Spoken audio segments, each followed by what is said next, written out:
and we know how it will end. Not only will it cost them their freedom, it will cost many of them their lives, and Congress must act to prevent this. I would now yield back to my friend, the gentleman from California, for any remarks he would like to make on this topic. I thank the gentlelady for her remarks. As the gentlelady points out so powerfully, for over 2 decades, Afghan interpreters, translators, contractors stood side by side with U.S. service members in some of the most dangerous circumstances imaginable. They knew they were risking their lives and the lives of their loved ones to support the United States in our mission to bring justice to those who attempted to harm our way of life on September 11, 2001. The Biden administration decision to withdraw from Afghanistan in 2021 was quite simply a failure. It's heartbreaking that we needlessly lost 13 service members at the hands of terrorists during the chaotic evacuation of Kabul airport. Following the disastrous withdrawal from Afghanistan in 2021, we promised not to leave those Afghans who supported us behind. Many left their home country to come to America under special immigrant visas in order to escape the possibility of death as reprisal for their actions. Some applications for special immigration visas are still waiting to be approved. Further, many fled repressive Taliban rule and have been afforded temporary protected status given the unstable situation that still exists in Afghanistan today. We should be clear that the special immigrant visa background check process is robust, but that diligent process can take time, which is why it's critical those Afghans that still have pending special immigrant visa applications pending should be given protection to remain in the United States until the applications are adjudicated. As the chairman of the Defense Appropriations Subcommittee, I can tell you that this is not just about keeping a promise, it's also a matter of national security. Future partners and allies around the world are watching how we treat those who helped us in Afghanistan. For every Afghan ally left behind, there is a broken promise and a stain on our credibility. I look forward to working in a bipartisan manner to fulfill our duty and ensure that our Afghan partners receive the justice and safety they have earned. Would the distinguished ranking member agree that we have a moral obligation to ensure that every qualified special immigrant visa applicant receives the protection they deserve? I thank my friend, the chairman, for his comments, and I absolutely agree with you. This is a defense bill that we're debating, and jurisdiction for this issue resides in the Homeland Security Subcommittee. But we know, both of us, that there's a bipartisan solution in the House and the Senate to protect special immigrant visa holders and applicants. That was demonstrated through the bipartisan passage of the additional Afghan Supplemental Appropriations Act of 2022. I've spoken with members of both Democratic and Republican who've served in Afghanistan, and they've told me that this is an important issue for them, and they want to find a legislative fix. So my hope is we can find a bipartisan political consensus as the appropriations process moves forward, Mr. Chair. America must stand with the allies who supported us in the 2-decade war in Afghanistan, and that's the least we can do. Thank you, gentlelady. I yield back. The gentleman reserves. The gentlelady from Minnesota is recognized. Mr. Chair, I yield 5 minutes to the gentlewoman from Connecticut, the distinguished ranking member of the Appropriations Full Committee, Ms. Rosa DeLauro. I thank the ranking member for yielding, and I also want to say a thank you to all of the Defense Appropriations Subcommittee on both sides of the aisle, and in particular I want to shout out Jennifer Chartrand, Jason Gray, and Ed Etzkorn.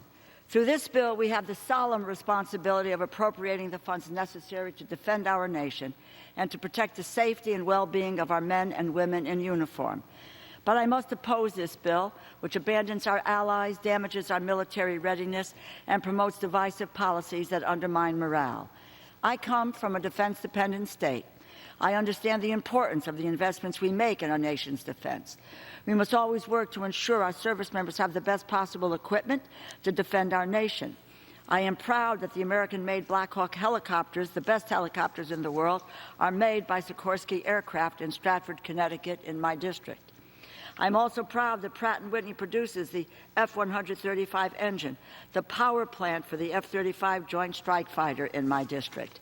The highly skilled workers at this plant are critical for our defense industrial base, and the rising cost of living is making it harder for them to make ends meet.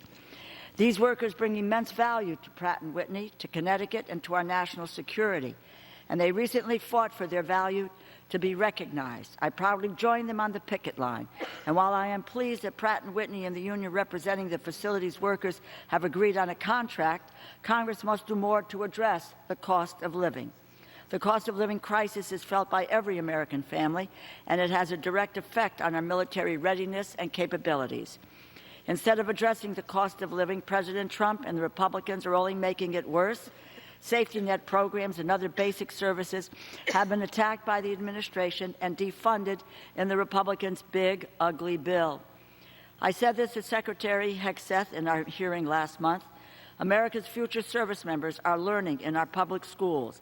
They might rely on Medicaid to see a doctor. They may only have a meal to eat because of WIC or food stamps, or they may live in subsidized housing. If tomorrow's service members are worried today about having their most basic needs met, then they are being held back from their fullest potential, and that weakens our national security. In the bill before us, rather than working with House Democrats to strengthen our national security and prioritize the issues that matter most to our men and women in uniform, House Republicans are abandoning our allies, undermining democracy at home and abroad, and failing to support our service members. Despite broad support in Congress for helping Ukraine defend itself against Russia's brutal invasion, they empower Putin by failing to include $300 million for the Ukraine Security Assistance Initiative. The majority's bills holds the door open for disinformation created by America's enemies rather than allowing the Department of Defense to counter the threat, allowing extremism and propaganda to proliferate across the Internet and media landscape. The bill continues House Republicans' attacks on the right of women to seek an abortion and the rights of minorities to be protected from discrimination, while destroying the department's efforts to build a more inclusive, effective, and modern military. And the bill weakens the department by continuing the administration's reckless and indiscriminate cuts to vital civilian personnel and yielding to DOGE and Elon Musk. In further conceding Congress's prerogative over funding the Department of Defense to DOGE, the majority directs the department to find nearly $8 billion in undetermined cuts, and everything from military health care to troops' pay and operations accounts potentially facing reductions to the detriment of our readiness and to service members and military families' quality of life. Instead of focusing on how to keep the American people safe and improve the quality of life for members of our armed forces, House Republicans' bill undermines readiness and abandons our allies. I cannot support this bill, and I urge my colleagues to vote no. I thank you, and I yield back. The gentlewoman from Minnesota reserves. The gentleman from California is recognized. I reserve. Gentleman reserves. The gentlewoman from Minnesota is recognized. Thank you, Mr. Chair. Could I ask the chairman, is he prepared to close, and I'll give my closing statement? I have no speakers here presently, so I would be prepared to yield back. And I understand if you have someone come, just so you know that. I'm prepared to close, so we have no further speakers. Thank you, Mr. Chair, and I want to thank the members on the House floor for the patience they've had with my voice this evening. Fiscal year 2025 appropriations process was a complete disaster, in my opinion, and it was the result of the first full-year continuing resolution for the Department of Defense. Our national security cannot afford for that to happen again. We must do everything together in our power to prevent that. That means working in a bipartisan way to make these poison pill writers come out of this bill. I look forward to working with the Chairman Calvert and the Senate to improve this bill so that we can avoid another full-year CR. Let us give our service members and their families the bipartisan defense bill that they deserve. I urge my colleagues at this time to oppose this bill, and with that I yield back, Mr. Chair. The gentlewoman's yielded back. The gentleman from California is recognized. I yield back the balance of my time. All time for general debate has expired. Pursuant to the rule, the bill shall be considered for amendment under the 5-minute rule. The bill shall be considered as read. All points of order against the provisions in the bill are waived. No amendment to the bill shall be in order except those printed in Part A of House Report 119-199, amendments on block described in Section 3 of House Resolution 580, and pro forma amendments described in Section 4 of that resolution. Each amendment printed in Part A of House Report 119-199 shall be considered only in the order printed in the report, may be offered only by a member designated in the report, shall be considered as read, shall be debatable for the time specified in the report, equally divided and controlled by the proponent and an opponent, shall not be subject to amendment except as provided by Section 4 of House Resolution 580, and shall not be subject to a demand for division of the question. It shall be in order at any time for the Chair of the Committee on Appropriations or his designee to offer amendments en bloc consisting of amendments printed in Part A, House Report 119-199, not earlier disposed of. Amendments en bloc shall be considered as read, shall be debatable for 20 minutes, equally divided and controlled by the Chair and the ranking minority member of the Committee on Appropriations or their respective designees, shall not be subject to amendment except as provided by Section 4 of House Resolution 580, and shall not be subject to a demand for division of the question. During consideration of the bill for amendment, the Chair and ranking minority member of the Committee on Appropriations or their respective designees may offer up to 10 pro forma amendments each at any point for the purpose of debate. For what purpose does the gentleman from California seek recognition? Mr. Chair, pursuant to House Resolution 580, I offer amendments in block as a designee of Chairman Cole. I would like to offer in block 1. Okay. The clerk will designate the amendments en bloc. On block number 1, consisting of amendments numbered 2, 9, 12, 13, 20, 24, 31, 35, 47, 51, 52, 53, 54, 55, 71, 81, 94, 108, 109, 128, 139, 140, 148, 162, 170, 177, 178, 180, 185, 187, 188, 197, 219, 224, 226, 241, 243, 251, 264, 265, 276, 289, 302, 304, 312, 313, and 319. Printed in Part A of House Report number 119-199, offered by Mr. Calvert of California. Pursuant to House Resolution 580, the gentleman from California, Mr. Calvert, and the gentlewoman from Minnesota, Ms. McCollum, each will control 10 minutes. The Chair recognizes the gentleman from California. Mr. Chair, these are non-controversial messaging amendments, and were supported by both sides. Mr. Chair, I reserve the balance of my time. The gentleman reserves. The gentlewoman from Minnesota is recognized. Mr. Chair, I support this package of en bloc amendments to the defense bill that are in the interest of members on both sides of the aisle, and I urge its adoption, and I yield back. The gentlewoman yields back. The gentleman from California is recognized. Mr. Speaker, I yield 3 minutes to the gentleman from Missouri, Mr. Alfred. The gentleman is recognized. Thank you, Mr. Speaker. Thank you, Chair, and thank you to our ranking member and the distinguished ranking member of the full committee. It's good to be here on this late evening to do important business for the American people, and I rise in strong support today of H.R. 4016, the Defense Appropriations Bill before us, not just as a matter of policy, but as a matter of preparedness.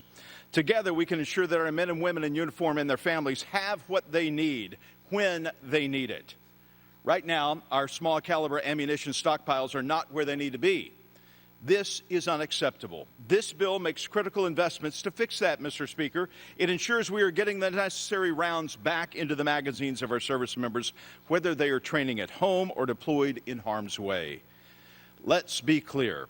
Asking our troops to be ready to fight tonight without basic tools to complete their mission is a risk that we are not willing to take.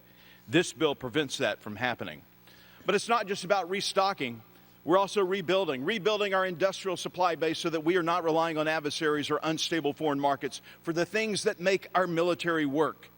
This means we must continue building batteries for our most complex weapon systems right here in the good old United States of America. We must push forward with the most important technological edge we have in modern warfare, including the B-21 Raider.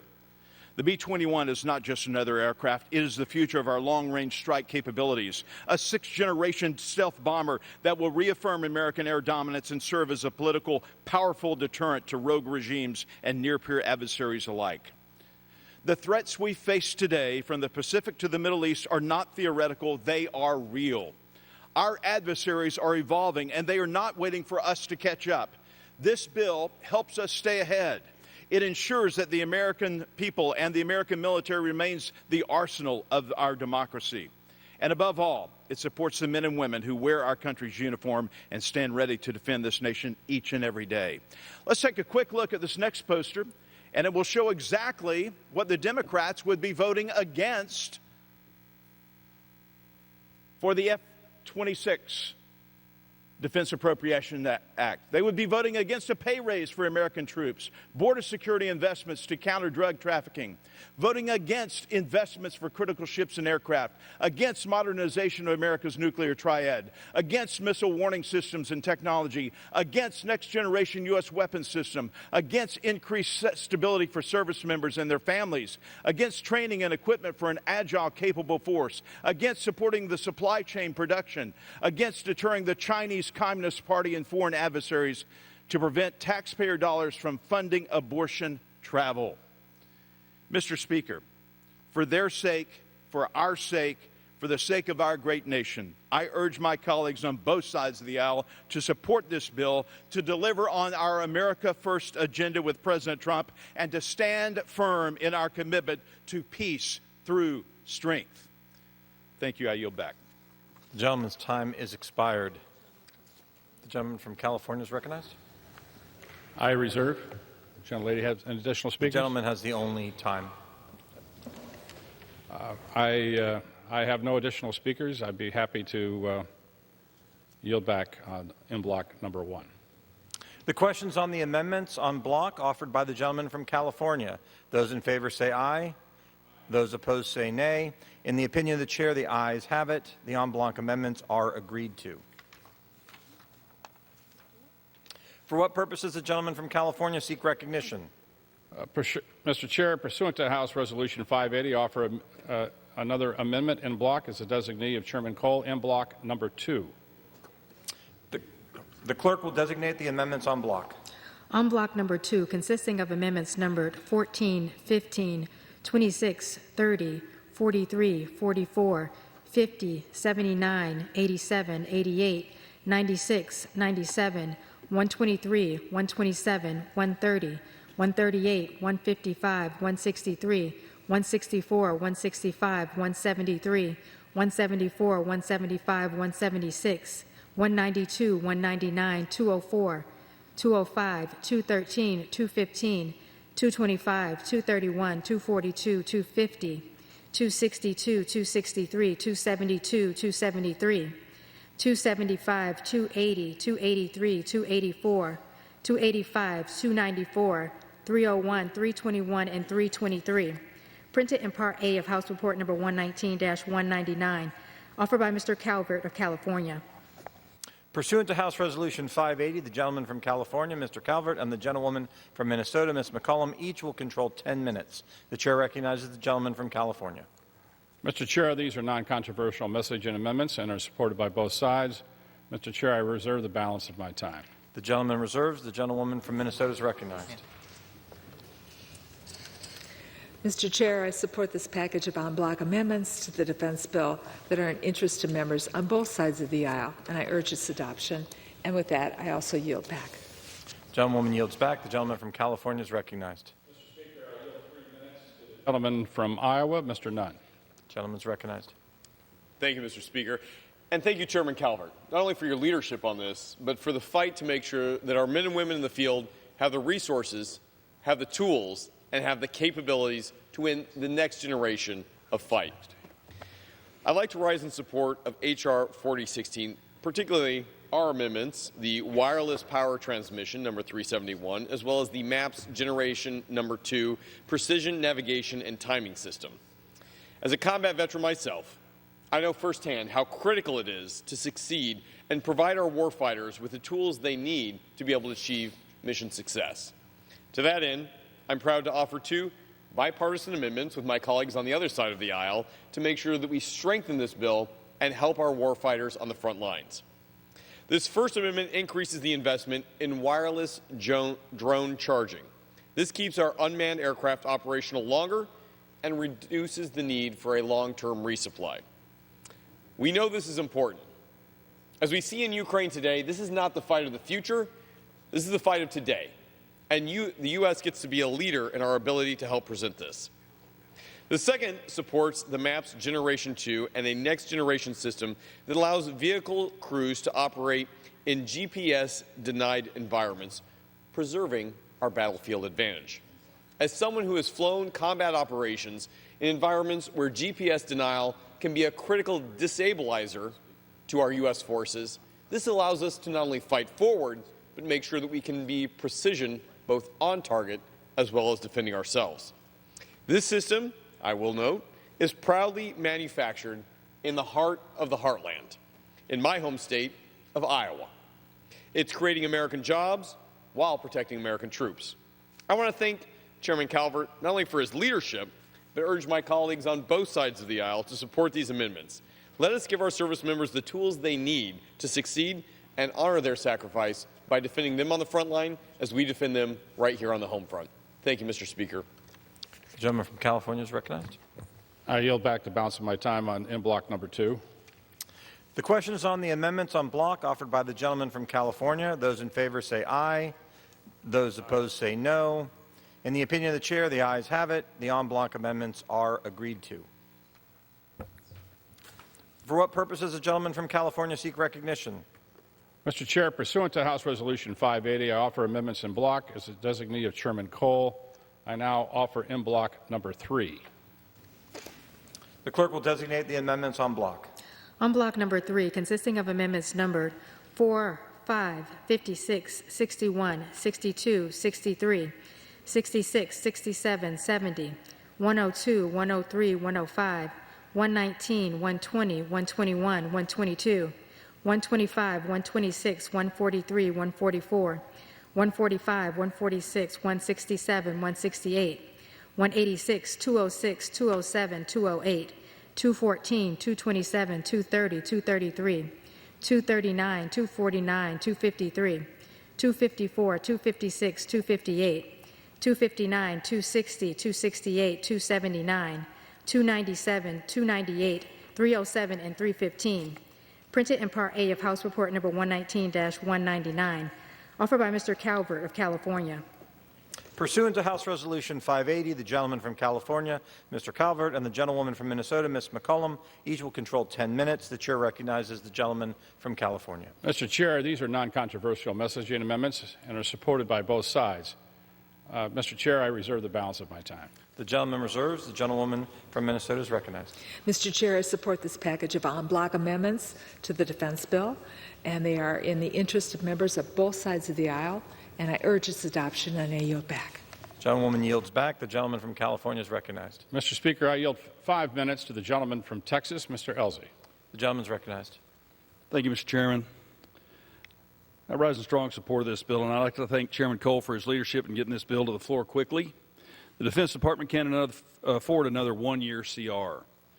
I'd also like to thank Chairman Calvert for his vision and commitment, and the subcommittee staff on both sides of the aisle for their hard work in crafting this legislation in a very short time. The bill before us today makes several notable and timely investments. One of the most important investments is the Navy's sixth-generation fighter, the F/A-XX. Our Navy, our joint force, and our future combatant commanders need this aircraft. Relying only on the Air Force's sixth-generation fighter, the F-47, does not solve our air superiority challenge. I'm a fervent supporter of the F-47 and would have done everything necessary to ensure that it was built. Unfortunately, some in the Pentagon think this is an either-or choice, but it's basic math. We need more airframes, land-based and carrier-based, and we need to complicate our adversaries' targeting. We can't do either of those with only the Air Force's plan by. We avoid war by ensuring that our enemy knows that we will win. We win with both the F/A-XX and the F-47, not one or the other, but don't take my word for it. Our high-ranking uniformed leaders, warriors all, shared with us the importance of having both Air Force and Navy sixth-generation fighters. Admiral Paparo, commander of the Indo-PACOM, a man for whom I've worked for and flown with and highly admire. General Alvin, Chief of Staff of the Air Force, Admiral Kilby, the acting CNO, General Kane, our Chairman of Joint Chiefs.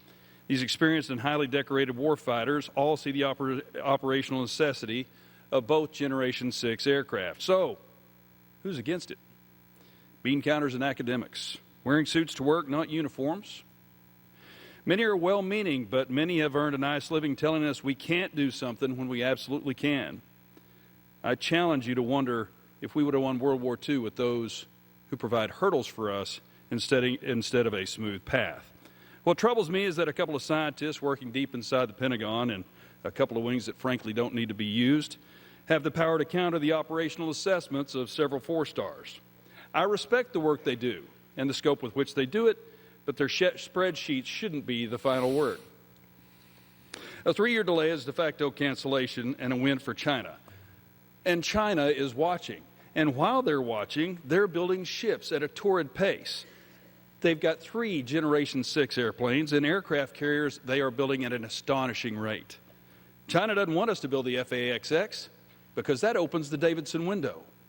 If we do build it, it closes it. And that's exactly why we should. And that's why I'd like to thank Chairman Calvert for the generational investment in the FA-XX. And finally, I'm humbled to be standing here in the well of the House representing the patriots of Texas 6, Americans who believe in a strong national defense. This bill makes smart investments in defense and in America's might and the prevention of war, but if necessary, winning it. I yield back the balance of my time. The gentleman from California is recognized. I yield back on block number 3. The questions on the amendments on block offered by the gentleman from California. Those in favor say aye. Those opposed say no. In the opinion of the chair, the ayes have it. The en bloc amendments are agreed to.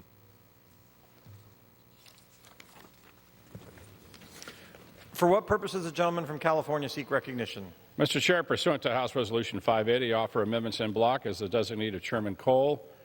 I now like to offer en bloc amendments 4 through 6. Or 4, excuse me. The clerk will designate the amendments on block. On block number 4, consisting of amendments numbered 1, 17, 18, 19, 23, 27, 33, 34, 73, 74, 77, 78, 80, 83, 100, 101, 118, 131, 136, 142, 156, 160, 161, 166, 172, 182, 195, 203, 211, 223, 245, 246, 247, 286, 288, 306, 318, 325, 326, and 327. Printed in Part A of House Report Number 119-199, offered by Mr. Calvert of California. Pursuant to House Resolution 580, the gentleman from California, Mr. Calvert, and the gentlewoman from Minnesota, Ms. McCollum, each will control 10 minutes. The chair recognizes the gentleman from California. Chair, these are non-controversial amendments and supported by both sides. With that, Mr. Chair, I reserve the balance of my time. The gentleman reserves. The gentlewoman from Minnesota is recognized. Mr. Chair, I support this package of en bloc amendments 4, 5, and 6 to the defense bill that are of interest to members of both sides of the aisle. I urge its adoption, and I yield back. The gentlewoman yields back. The gentleman from California is recognized. I support en bloc number 5, and I yield back the balance of my time. The questions on the amendments on block offered by the gentleman from California. Those in favor say aye. Those opposed say no. In the opinion of the chair, the ayes have it. The en bloc amendments are agreed to. For what purpose does the gentleman from California seek recognition? Mr. Chair, pursuant to House Resolution 580, I offer amendments en bloc as the designee of Chairman Cole. I now offer en bloc number 5. The clerk will designate the amendments en bloc. On block number 5, consisting of amendments numbered 6, 10, 29, 32, 36, 37, 42, 45, 64, 82, 95, 98, 99, 117, 129, 132, 135, 141, 147, 150, 152, 171, 179, 194, 209, 210, 212, 218, 228, 232, 236, 237, 238, 252, 267, 282, 291, 292, 295, 296, 305, and 314. Printed in Part A of House Report Number 119-199, offered by Mr. Calvert of California. Pursuant to House Resolution 580, the gentleman from California, Mr. Calvert, and the gentlewoman from Minnesota, Ms. McCollum, each will control 10 minutes. The chair recognizes the gentleman from California. Mr. Chair, these are non-controversial amendments and supported by both sides. Mr. Chair, I reserve the balance of my time. The gentleman reserves. The gentlewoman from Minnesota is recognized. Mr. Chair, I also support this package of non-block amendments to the defense bill that are interested members of both sides. I urge its adoption. I yield back. Gentlewoman yields back. The gentleman from California is recognized. Mr. Speaker, I yield 4 minutes to the gentlelady from Colorado, Ms. Boebert. Gentlewoman is recognized. Thank you, Mr. Speaker. I rise today in strong support of 2 of my amendments that are included in H.R. 4016 that will address the fentanyl crisis devastating our nation, which has claimed hundreds of thousands of lives, including thousands in my home state of Colorado. My amendments redirect vital resources to strengthen our fight against transnational criminal organizations and the deadly flow of illicit fentanyl. My first amendment redirects $2 million to bolster the National Guard counter-drug program. This funding will enhance training and equipment for our service members, empowering them to disrupt the cartels and criminal networks fueling this epidemic. The National Guard is on the front lines of protecting our communities, and this investment will ensure they have the tools to stop these lethal drugs before they reach our streets. My second amendment redirects $2 million from wasteful spending to increase further funding for counter-narcotic support within the Department of Defense. This will strengthen the DoD's critical role in intercepting fentanyl and synthetic opioids, saving countless lives. This is something that is extremely critical in fighting this devastating epidemic that we're facing. The fentanyl crisis has torn families apart and left communities in mourning. These amendments are a targeted, urgent response to fight back against this deadly drug. I urge my colleagues to support both of my amendments and to stand with our service members and to protect the lives of Americans across this great nation. Mr. Speaker, I yield. Gentleman from California is recognized. Mr. Speaker, I yield 3 minutes to the gentleman from Georgia, Mr. Loudermilk. Gentleman is recognized. Thank you, Mr. Chairman. Our armed forces face an ever-evolving landscape of warfare, demanding service members are capable of high performance under extreme operational stress. Yet we face a readiness crisis. Suicide rates remain high. 1 in 4 suffers from PTSD, and over 40% meet the criteria for alcohol use disorder. Meanwhile, access to mental health support remains limited, especially in key military regions. Recognizing the need to address this reality is a step in the right direction, but we can and must do more to equip our military personnel to continue being the finest fighting force in the history of the world. My amendment will provide for wearable technology research that addresses these very issues by monitoring and improving stress response and cognitive performance in real time.